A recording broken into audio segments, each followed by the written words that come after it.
Toată viața m-am simțit un musafir. Când a fost lapte și miere a fost pelin. Trubadur prin lume am căutat un rost. Lacrimile prieteni buni mi-au fost. N-am privit nici când în urmă cu regret.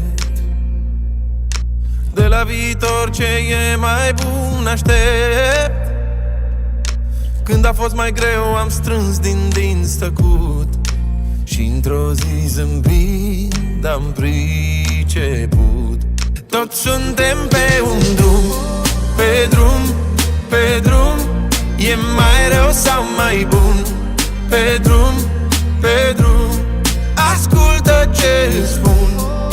Acum, acum norocul e pe drum, pe drum, pe drum. Dragostea am primit când am dat mult mai mult. Banii au venit atunci când nu i-am vrut.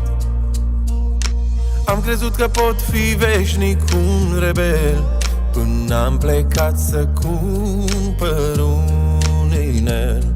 Toți suntem pe un drum, pe drum, pe drum.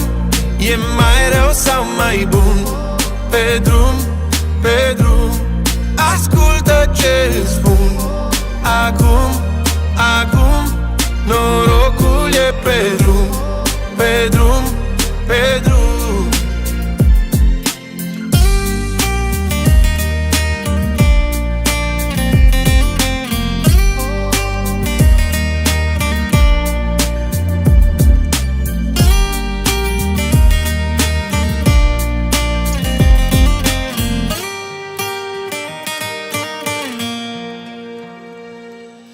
Toată viața m-am simțit un musafir. Când a fost lapte și miere a fost pelin. Trubadur prin lume am căutat un rost.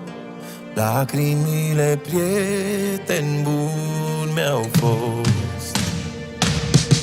Și când ajungi iar la răscruce și nu știi unde drumul te va duce, încearcă să ajungi mereu mai sus, mai sus. Și când ajungi iar la răscruce și nu știi unde drumul te va duce, încearcă să ajungi mereu mai sus, mai sus. Toți suntem pe un drum, pe drum, pe drum. E mai rău sau mai bun? Pe drum, pe drum.